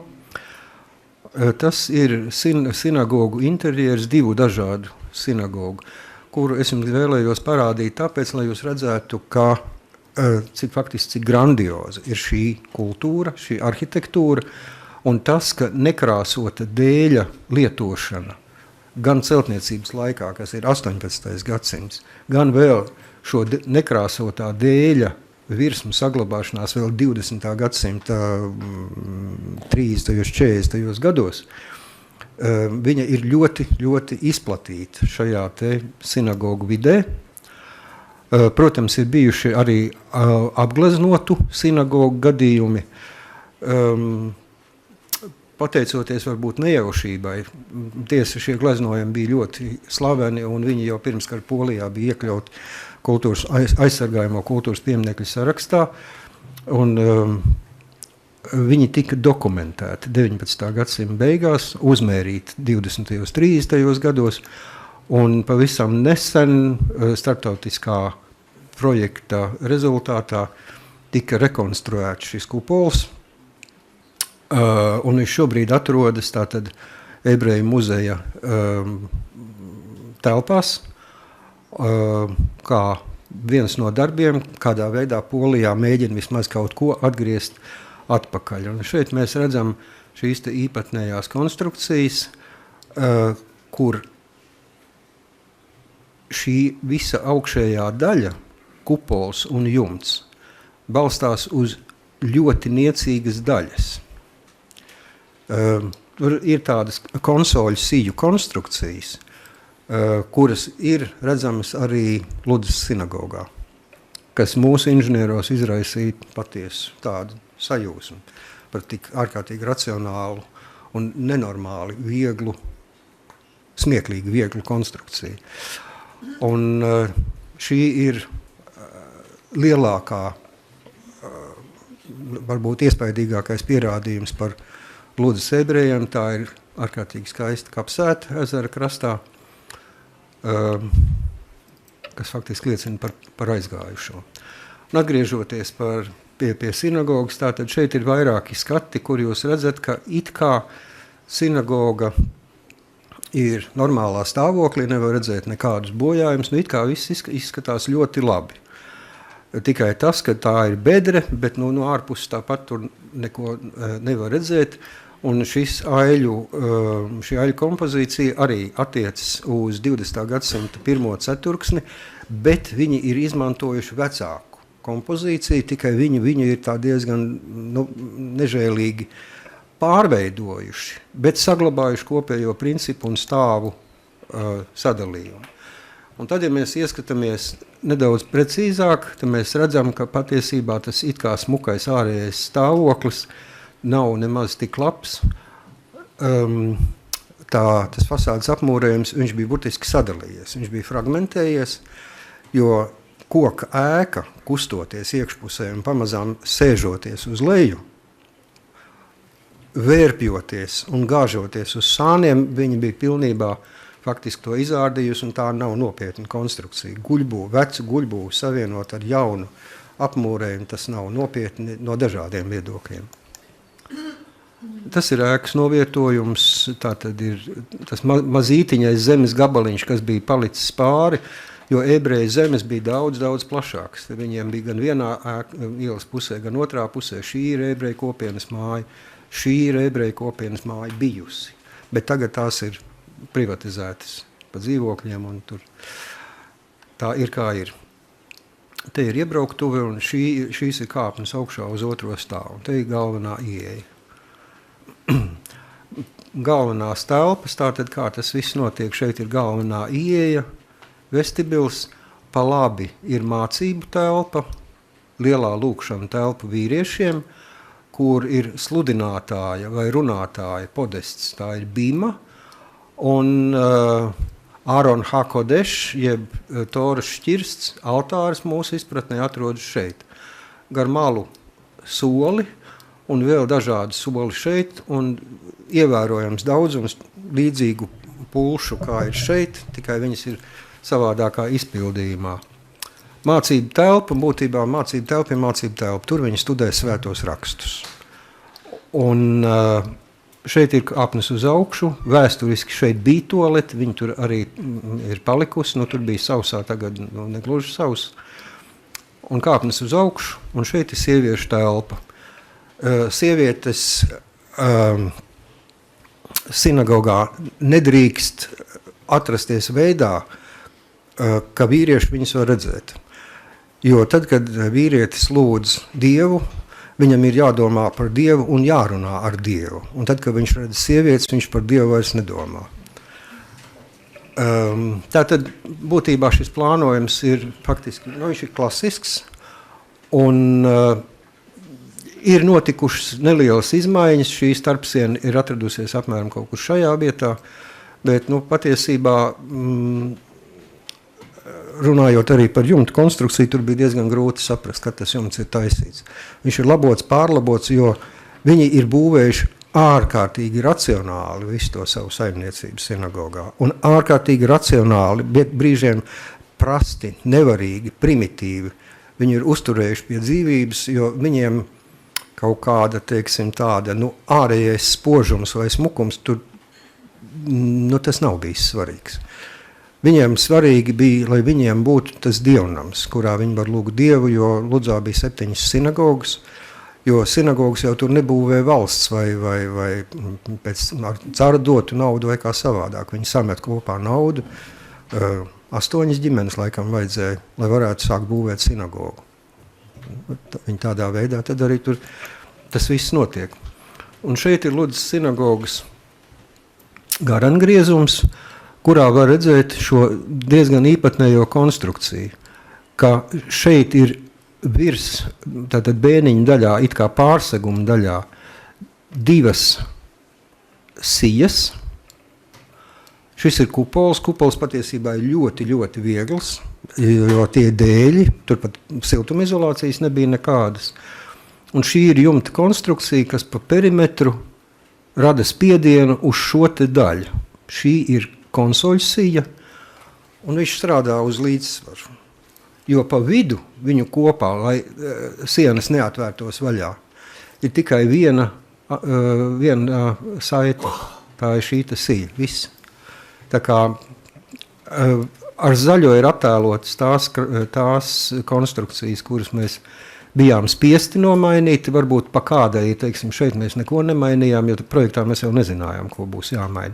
Apakšējā pamatu daļa palika, virspamatus nācās likt no jauna un tā tālāk. Tātad tas, lai sinagoga, pareizāk sakot, šī ēka varētu turpināt dzīvot, vajadzēja atrisināt jautājumu, tātad, lai viņi varētu efektīvi dzīvot, tā ir, lai tur varētu turēties siltums elementāri, un lai viņi būtu pasargāta arī no kukaiņiedarbības, mitrumiedarbības, un vienlaicīgi, lai mēs varētu runāt kaut ko par autentiskumu. Vienā brīdī man kļuva skaidrs, ka tie ķieģeļi nevar būt tai ēkai. Jo tad vairs vispār nav vietas ne siltumizolācijai, nekādiem citiem pasākumiem. Un vien paši ķieģeļi nespēja nodrošināt tādā augstumā pašnest spēju. To mizu vajadzēja nolobīt nost jebkurā gadījumā, un pat cik viņi bija daļēji taisīti tādā ļoti stiprā kaļķu javā cementa piedevu, tur tas zudums bija apmēram kaut kur 45–50%, jo vienkārši viņas nevarēja atdalīt tos ķieģeļus, tad respektīvi kāds taisīt no jauniem ķieģeļiem, jo to māju vajadzēja fundamentāli nostiprināt, ļoti pamatīgi nostiprināt. Un radās konstrukcija, kā tātad apakšējā daļā, kuri jau bija nomainīti guļbaļķi, 2 reizes un aizvietota ķieģeļiem. Mēs ielikām jaunu koku konstrukciju. Šeit ir uzzīmēta guļbūve, bet dažādu apstākļu dēļ mēs netaisījām vairs guļbūvi, bet mēs taisījām karkasu. Un šeit ir 2 karkasi apakšējā daļā. Ir iekšējais karkas un ir ārējais karkas. Galvenokārt tāpēc, lai nodrošinātu ēkas stabilitāti. Jo tā ēka, mēs viņu iztaisnojām pa 38 centimetriem. Principā viņi bija savārpusies un sagāzusies uz vienu pusi. Vēl kaut kādi 11 centimetri palika, ko mēs vairs nevarējām, tāpēc, ka viņi sāka pretoties. Un augšdaļā ir oriģinālā guļbūve. Viņi tāpatās arī šajā vietā, virs 1,20 m pa mājas perimetru, gandrīz izņemot austrumu fasādē. Un šeit ir ārējais karkas, kurš tiek aizpildīts ar siltumizolāciju un dēļu apdare ārpusē, kas šajā vietā atdurās turpat, kur bija ķieģeļu apdare. Dēļu apdare ir pietiekoši autentiska Latgalei. Dēļu apdare mums deva iespēju nodrošināt siltumizolāciju un vispār nodrošināt ēkas eksistenci. Jo tas, kāds bija, kad mēs ieraudzījām, kā izskatās guļbūves konstrukcijas pēc tam, kad mēs noņēmām ķieģeļus, vispār bija diezgan šaušalīgs. Šī ir fasāde, ko neredz no ielas puses. Tā ir ķieģeļu fragments, kā atmiņa par to, kāda šī fasāde bija apmēram pēdējo, 60–70 gadu laikā. Tā ir no jauna uzbūvēta, jo veco vienkārši nebija iespējams saglabāt, tur konstrukcijas vairāk nebija, apmēram. Viņi bija celti nenormāli viegli. Viņi bija faktiski celti no dēļiem, ar dēļiem no vienas puses apšūt. Un tie dēļi bija dramatiskā stāvoklī, jo viņi nekad nebija krāsoti. Un tur ir valdošie vēji. Tur nebija iespējams nodrošināt praktiski neko. Arī ar jumtu bija milzīgas problēmas šajā vietā. Tā. Jā, vēl kas... Tātad jumta konstrukcija ir saglabāta, šie ir autentiski atjaunoti, un skārts ir saglabāts pilnībā kā ir, nestoties uz dažādiem protestiem. Tātad vēlreiz tas pats stāvoklis, iekštelpa, 19. gadsimtā apmesta, un sākot ar 20. gadsimta 20. gadiem, vairāk kārt pārlīmēta dažādiem papīriem, un centrālā daļa kupolam izdekorēta ar zvaigznītēm. Krāsojums, pirmais krāsojums kontekstā ar zvaigznītēm ir monohroms tumši zils. Tās ir 2 mezuzas, kas šobrīd atrodas muzejā, bet viņas atgriezīsies ēkā. Mezuza ir, teiksim tā, kā svēto vārdu parole, mājas svētība, mājas saglabāšana. Mezuzā atrodas pergamenta raksts, kuru drīkst uzrakstīt tikai certificēts rakstvedis ar īpašu spalvu, ar īpašu tinti uz īpašu pergamentu. Un tā nav nekāda nomirusi tradīcija, viņi dzīvi, jūs mezuzu varat nopirkt arī savai mājai Izraēlā bez problēmām, ja nopirkt viņu internetā. Viņi tiek ievietot noteiktā vietā, noteiktā augstumā, uz durvju aplodām, un mēs atradām tādas 2. Šeit ir avīze palīmēta 906. gads, bet jaunākie bija 916. gads. Un te ir kupola fragmenti. Kupola dēļi ir izgatavoti, tā teikt, no rokas. vienā galā platāki, otrā galā šaurāki, ievelēti ar roku sēveli un diezgan parupji un ar kaltām naglām pienaglot. Es gribētu teikt, ka relatīvi labā stāvoklī tas viss bija. Tas, kas bija palicis pāri no mēbelēm pēc otrā pasaules kara, acīmredzot, tas ir savāks gan no mājām, gan no šķūņiem, gan no citām vietām. Un šī sieviešu daļa, kas ir parādījusies arī diezgan nesen, pie tam tur kaut kas ir vecāks, kaut kas ir jaunāks. Bet jāsaka, ka to identificēt bija diezgan grūti. Relatīvo chronoloģiju, jaunāks, vecāks, to varēja saprast, bet tā ārkārtīgi detalizēti to darba procesā darīt bija diezgan grūti, tāpēc, ka termiņi bija vienkārši dramatiski. Vienkārši dramatiski, jo tā mūsu restaurācijas objektu termiņu politika reizēm ir lielākais ēku atjaunošanas ienaidnieks. Tas ir vājprāts. Īpaši tad, kad jāsāk būvēt rudenī un tad ziemā vēl kaut kas ir jādara, tad ir pavisam interesanti. Ēkas apakšējo daļu arī iekšsienām nācās likvidēt, viņas vienkārši vairāk nebija, jo ēka stāvēja ūdenī. Tātad uz grīdas pastāvīgi bija ūdens, bet darbu laikā arī izdevās, parādījās polihromija. Pēc ķieģeļu noņemšanas te var redzēt tātad šo te guļbūves stāvokli. Viņš tiešām bija ļoti dramatisks. Bet mēs šo koksni attīrījām no ārpuses, tik tālu, cik tas bija iespējams, jo iekšpusē uz oriģinālajiem baļķiem bija apmetums, ko mēs nevarējām aiztikt. Un, ja vajadzētu nomainīt visus ķirmju bojātos un vispār koksnegraužu bojātos kokus, tad tādā gadījumā tad vispār vairs nebūtu ko atstāt. Daži baļķi augšā varbūt un jumta konstrukcijas. Līdz ar to mēs pieņēmām lēmumu, ka mēs viņus apstrādājam ar antiseptiķiem un izolējam no ārpuses ar ekovati, kā siltumizolācija, kur lai klāt ir boraks un dzīviem organismiem. Es domāju par kukaiņiem. Viņiem nepatīk boraks. Par to es esmu pārliecinājies vairākos objektos. Būtībā ķirmiem tur vairs nevajadzētu būt. Jo iepriekš ar ķieģeļu apdari viņiem bija ļoti labvēlīgi apstākļi. Te var redzēt daļas pašā augšā pēdējie kaut kādi 5, 6 vainagi, tie bija labi. Un te var redzēt, kā tas viss izskatās. Te pie tam ķieģeļa iekšpusē bija ielikts ruberoīds, tā kā tur bija tāda kārtīga, dienvidu pusē tāda kārtīga sutināta tiem kokiem bija. Vairākus tātad ēka tika pacelta,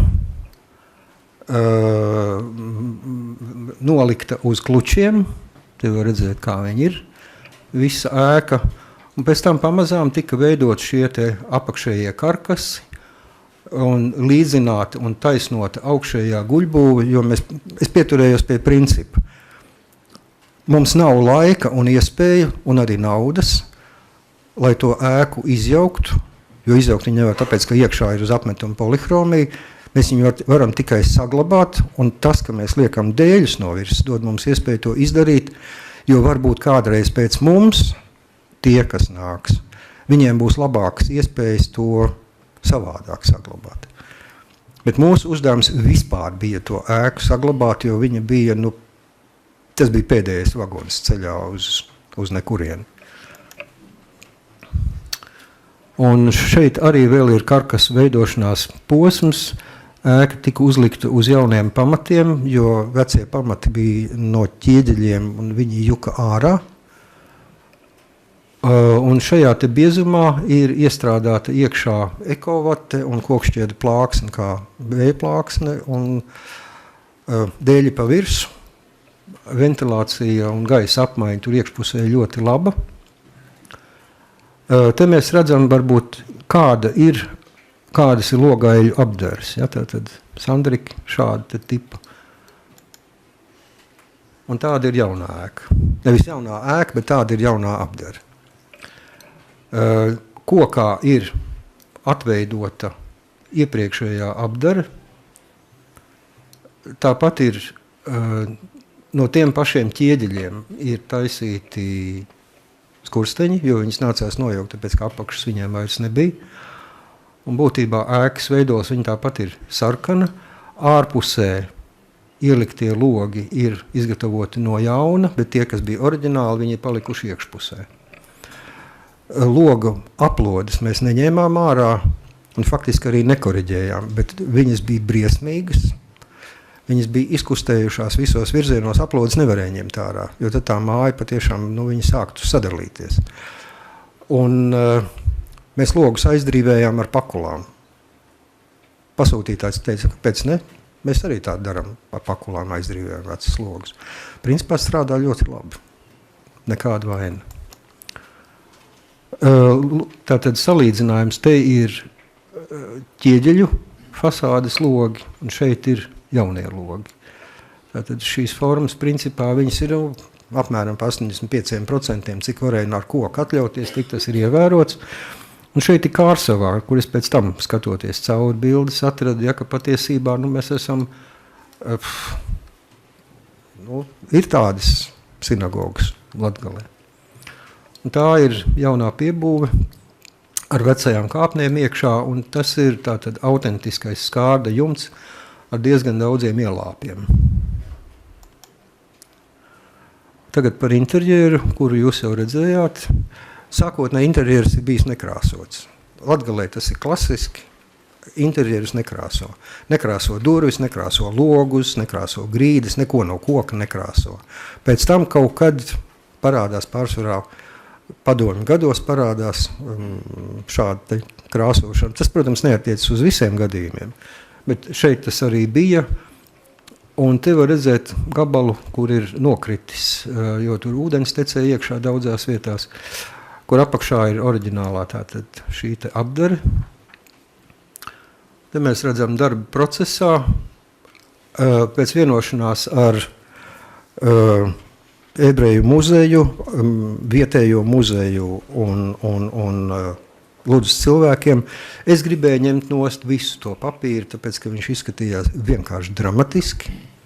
Man kā arhitektam tās dēļu struktūra patika labāk. Viņa patiešām ir ārkārtīgi skaista, bet ir, savukārt saglabāt to papīru kā autentisku, es ar prātu saprotu, bet viņš bira nost, un viņa restaurācija un saglabāšana izmaksātu naudu, kuras vienkārši projektā nebija. Līdz ar to, un viņa tā autentiskā vērtība, tur varētu ilgi diskutēt. Es tagad to nedarīšu, bet tomēr tas ir vienīgais šāda veida dēļu kupols, kurš ir saglabājies redzamā veidā Ziemeļaustrum Eiropā. Nav neviena vairāk. Līdz ar to tas ir tiešām diskutējams jautājums. Tātad pārējā daļa tika demontēta, daļa nokrita pati, gan iepriekš, gan vēlāk. Jā, tūlītās. Es tā mēģināšu ātri. Tas ir darba procesā. Šīs zvaigznītes ir kaut kad 90. gados nokrāsotas ar eļļas krāsu, dzeltenes, bet apakšā te vienu var redzēt, tās ir skārda zvaigznītes ar sudraba pārklājumu. Ārkārtīgi skaistas. Polihromija, kas tika atsekta tieši zem kupola, kur varēja ļoti labi redzēt, ka kupols nekrāsotā stāvoklī ir bijis vienlaicīgi ar šo frīzes joslu. Viņi tika restaurēti, pārsvarā konservēti un restaurēti tikai fragmentāri. Tas bija skats 2013. gadā, tas, kas palicis pāri no mēbelēm. Šādi izskatījās Latgales sinagogas tuvākajā apkārtnē 30. gados. Te ir bima, runātāju vieta. Šis ir tas, ko mēs saucam par altāri, soli izvietojumu, un kas ļoti būtiski ir petrolejas lampas. Viņas ir faktiski gandrīz visur. Un tā ir Rezeknes zaļā sinagoga, tikai melnbaltā bildē, vienkārši, lai netraumētu.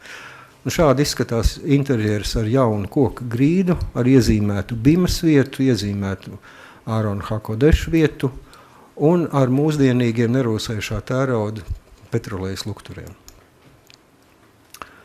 Tā ir mācība telpa.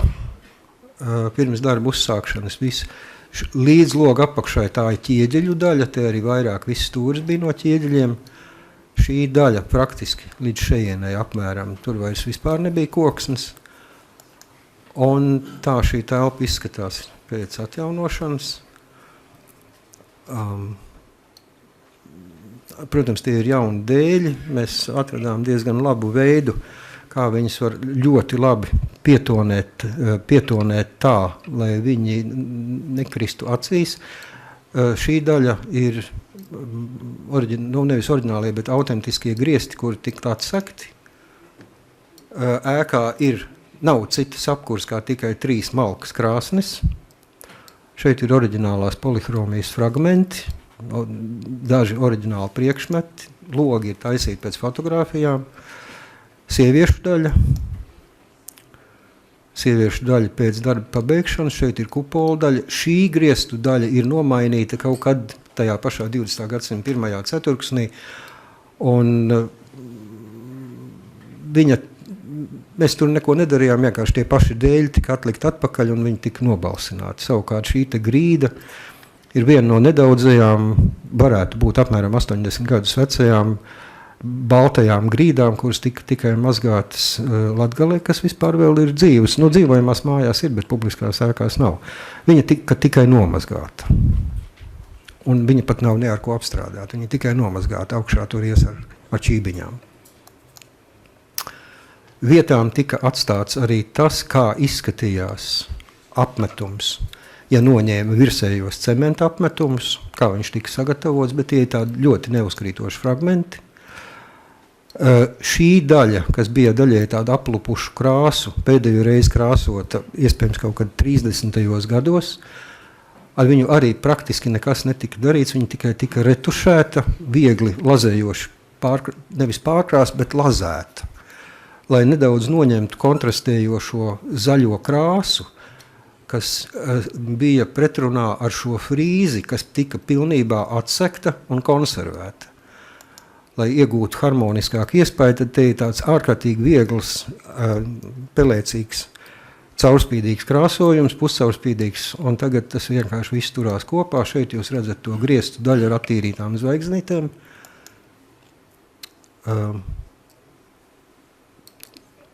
Tā ir kupola daļa. Šī ir tā pati vieta pirms darba sākšanas.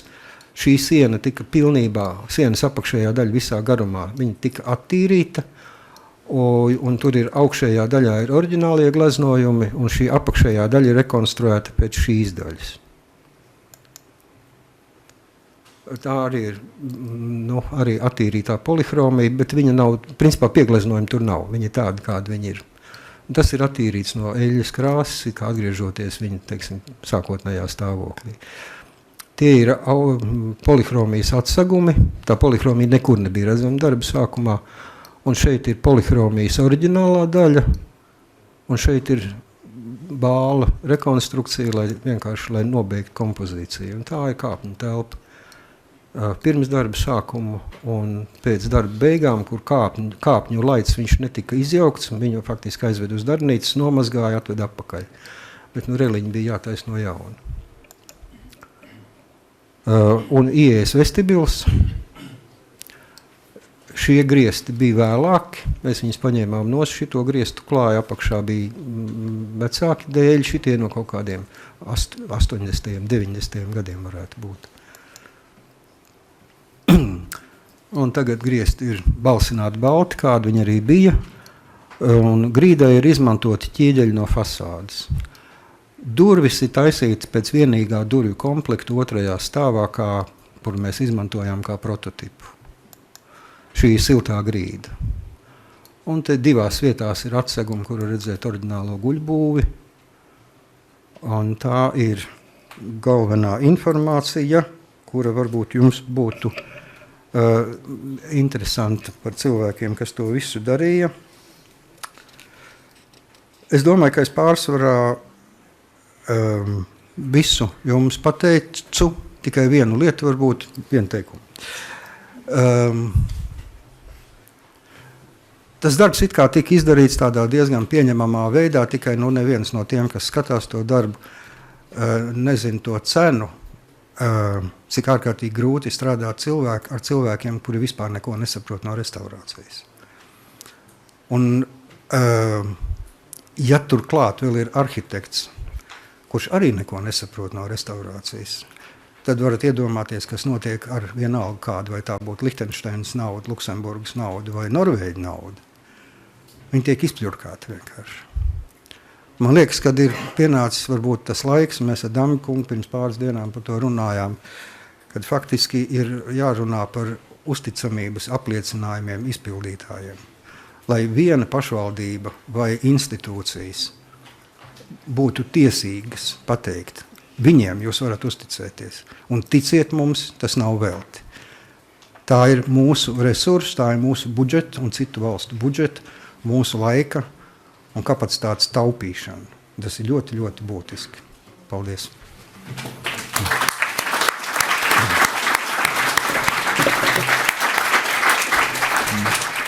Paldies, Pēter. Es domāju, ka tu devi vielu daudzām pārdomām, bet tagad mēs nesāksim diskutēt, un tagad es dodu vārdu Pēram Viljam Feristadam, kurš mūs pastāstīs par projektu vadību vēsturiskā ēka atjaunošanā, zināšanu apgūt caur sadarbību, tātad mūsu norvēģu kolēģu piemērs. So, you're welcome. Hello to everyone, and thank you for invitation. This year it's 10 years since I first visited Kuldīga, and I would like to share my thoughts about the cooperation and what we have learned from it. As we see here, the cooperation at a plane for two men, and you need to work in the same direction. So this is one of the most important things that during our several projects in Kuldīga, that we have involved the town architects, the municipality, the restoration center, the crafters, all kind has been working together, trying to lift these old buildings in Kuldīga to the level that we are at today, and we are working for this every year. Myself, I'm a master craftsman. Had my own company for more than 20 years, working with old houses in Drøbak, Norway. A very similar town to Kuldīga, and for about 2,500 inhabitants, and buildings built almost in the same period. Lots of similarities. Some things are different, but mostly we have similars that we can recognize in Drøbak. I can come here and see the same. That is maybe the influence from German architecture to the time when Kuldīga was part of the Hansa system, and later on the influence from the Germans, and we have the periods with the architecture styles and so on. We can see the same all along the Norwegian coast, from the upper north in Vardø to Drøbak and to Kuldīga. See the same profiles, we see the same dialects in many ways, and we see the same tools, and also a lot of the same use of materials. But very little of this is written down. It's kept for many of them, it's kept only for the crafters. Schools today, very little to read about the practical work. How is the old boards, panels, doors, windows, how were they made? What kind of tools were used? What kind of where in the tree were the materials taken out for the best place in the house? What was the best use for material in windows, in doors, floors, for roofing, and so on?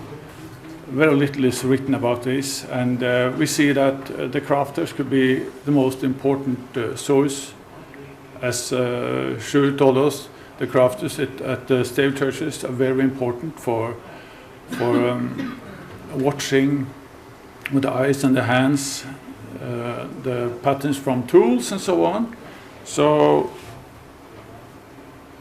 during our project, I feel that we have been possible to lift the craftsmen up, so the municipality and town architects and the society around, and even also the Latvia as a country, can see that the crafters have big value in this process. This is the first project we had in 2008, where we started up a cooperation with education of crafters. We started up in Drøbak and with a workshop, with 4 or 5 days, and 2 weeks later we were in Kuldiga. We had a door up left, which was very destroyed. We had to take it apart and look at the inside of the door. There's a lot of books. You can see photos, drawings of how the door looked like from outside, styles, period, and so on. But the inside, how is the connection? What kind of tools is used? Is it door for the planes, the wood turning? Is it wood carving? A lot of crafters is involved in many of these doors, and we need skilled crafters to make this restoration work, and we need the right tools and the materials, of course. So we took the door apart, and we had the mayor visited us and was a little bit shocked, I think, when the door was taken apart. He thought we should restore it and be careful, but this was the only way we could do. And we also made it a little bit we took it apart and look at every kind of connection for this. Like here, make the drawing of the construction, and we saw and showed different way to do this reparation of these rotten parts and broken parts. And Kuldiga, as I heard and read about, is quite well known in Latvia as a well-kept wooden town. Lots of old wooden houses from 1670 and lots of them up to 1900. Many of them from the road. You can see it's plastered on the facade, but it's just a centimeter with plaster outside the wooden construction, the log construction. And when we started visited Kuldiga first time in 2006, together with Norwegian Craft Institute, which was the partner in our first project. It had a duration for 2 years. The town was quite tired, unpainted. It was asking for help in a way. The facades were grey, very little paint and so on. And we started up with a restoration center, and all around the town now we can find doors coming up. As you see here, Kuldigas Durvis is Kuldigas doors is like flowers, because when you in the winter time and so on, you go along a grey facade and then suddenly a red door, a yellow door coming up, and a door from different periods, 150 years old, 200 years old. Fantastic craftsmen who've done this. Lots of decoration, profiles, moldings. And these are today mostly done by the Restoration Center and the craftsmen there.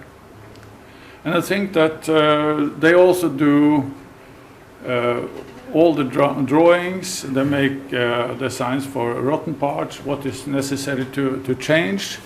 So they have the plans, and they cooperate very well with the town architects and so on. So you see this, and we also had a discussion about with the municipality. Why could we just change the doors? They are old and they wouldn't shut very good and all this.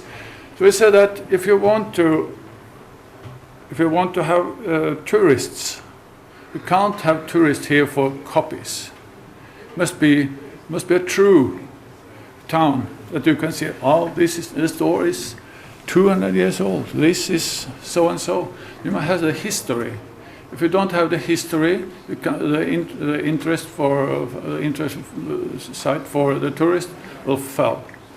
So I think the Kuldega have done a very good job compared to take care of the doors and the facades. And now several buildings, since I came there, we started up from 2008, several buildings has got a new facade and painted in the old colors. They have had a big project where lots of houses, most of them in the central protected area, they have looked for the old colors of the facades and windows and so on through 150 years. Yeah, you see here also the same door with 5 years between. And the old doors, which is a kind of a book for wisdom. How is the construction? What is inside? We can see just the outside here, but what is inside? What kind of materials is used? So I would have a dream to make a copy of the brown or the door in the Kalnajala 15. That should be a very nice project for a coming workshop. Details, we can see how the materials is taken out. This is a door, I think it must be 250, maybe 300 years old, at the museum in an exhibition right now. And when we're working with the craftsmen, and we feel that they managed to do the right things, we get this proud man.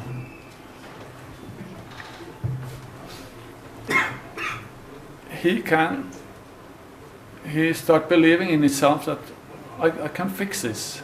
I know how they do. I know what kind of tools, materials.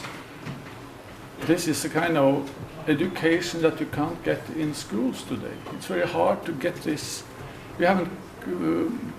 The schools is very standard. It's for the new regulations, new laws, but in the modern building industry. But very little is to learn in a normal school for the old way of doing.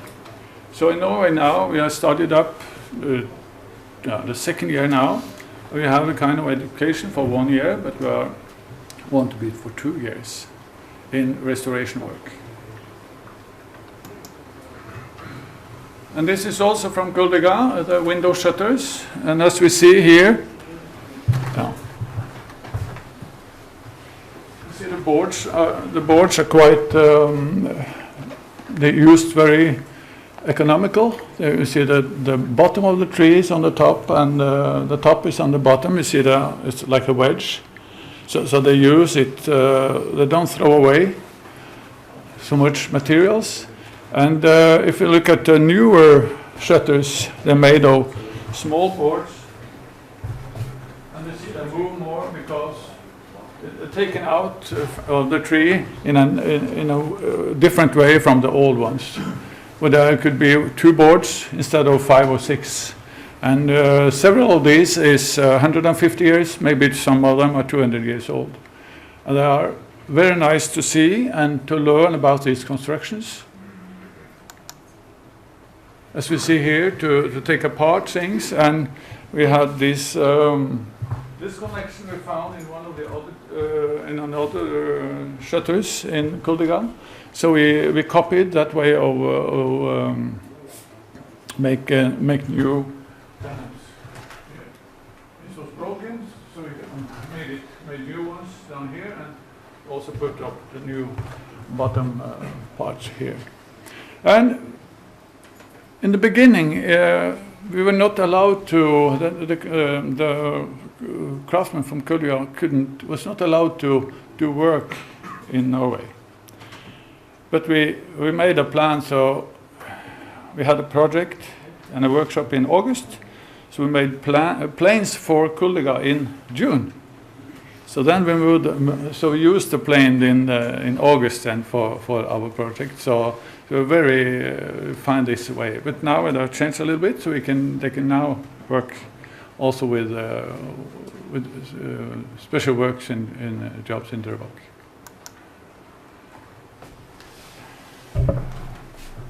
All tools is necessary to know about for a craftsman, and as Sjur also told us about, the use of axe.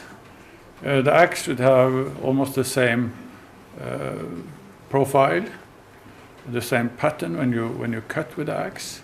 And if we make all doors and so on, we can see that the old tools is very easily to use when making restoration works. Several of these tools here are common, and we find them in Norway, find them here in Kuldøya, and it's used in the same way, in the same period. This was a standard equipment for a carpenter.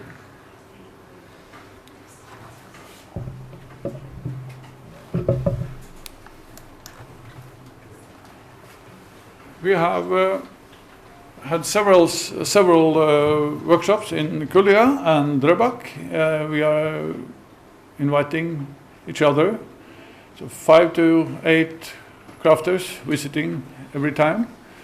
So the upper photos is from 2 years ago in Drøbak. We were 23 crafters making boards for a house for about 1750. We had started up in February with cutting trees, and in April we cut the boards on a bandsaw, and then in September we made all the planing and all the systems for as we call it, from the forest to the wall. It was the normal job for the craftsman was to make the board. Not like today when you just go to a shop and buy the board finished, and the craftsman's work is to just hammer it on the wall and then finishing. You had to make it with profiles and everything. So this is a very important process for all kind of education. If you're a painter or carpenter or tinsmith, you need to see these old ways to do it and use these materials to understand the process. It's very important. And then you can, of course, take some shortcuts when people don't see you. And then you can, because we have some prices, some for the jobs and so on, and to be effective. But we often see that the old tools could be the most effective in many of these jobs. Absolutely. And what we also learn is important to learn the craftsman. Norway, Kuldøya, Latvia, somewhere. It is to use the eyes. What do we see here? What kind of tools? What kind of materials? What do we see here? You want to copy something. It must be something, some signals that the building can give you. And to know about the signals, you need to know how the tools work, know the plane, know the kind of, is it cut by a watermill saw up and down? Is it by hand saw? Is it by axe? What kind of tools is done to use this? So if we see on this one, you can see stripes up here from the plane. And this is the back side. You can see the same. Because when the carpenter got this to the building, it was just cotton and very rough surface. And his job was to make it smooth by planing, as we saw at the first picture. The two men were planing them smooth, so it could be used for the ceiling as here. But on the back side, very often you can see the cutting from the saw because it was necessary to do. It didn't as much as was necessary. Very often we can see that. And that is also patterns that can say, how old is it? Because the circle saw came about 1860 and more popular for this, and the machine planing also come about this period with the industrial revolution and machinery and steam engines and so on. So this is also, and nails, what kind of nails? Is it made by hand, by a blacksmith, or is it made in a factory? This is also a sign that we try to learn the crafters so they can be very skilled, go into a building and quite read the building very easily. Yes, and as I started up with, very often we see craftsmen working 2 and 2 together. And after the workshops, they have got some extra impulses, they have got some extra knowledge, so they can safely work alone and think that I can fix this. I understand which side of the board I should use. I know which tool I need. Maybe I need to make a new tool, a new plane for this job, or I can borrow it. But during a workshop, every time the crafters is on this workshop, they will be lifted a little level higher for every time. And for the town of Kuldega, I think it's the best investment I could do, that to educate crafters, and that will be important for all over Latvia, of course, and for not only for wood but also for brick, for plaster, for paint, for tinsmiths, and everything to housing and so on. So that's it. Thank you.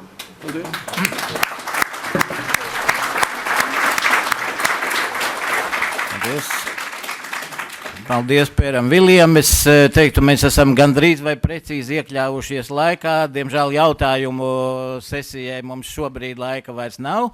Es domāju, ka visi būs priecīgi tagad doties nelielā pastaigā svaigā gaisā, pārgājienā uz Priedes krogu, kur notiks mūsu pusdienas, un cerams, ka tātad 1:30 mēs tiekamies atpakaļ. Mūsu norvēģu kolēģis pavadīs mūsu inspekcijas un muzeja kolēģis. Visiem latviešiem, kas šeit ir, es domāju, nav jāstāsta, kur ir Priedes krogs. Paldies!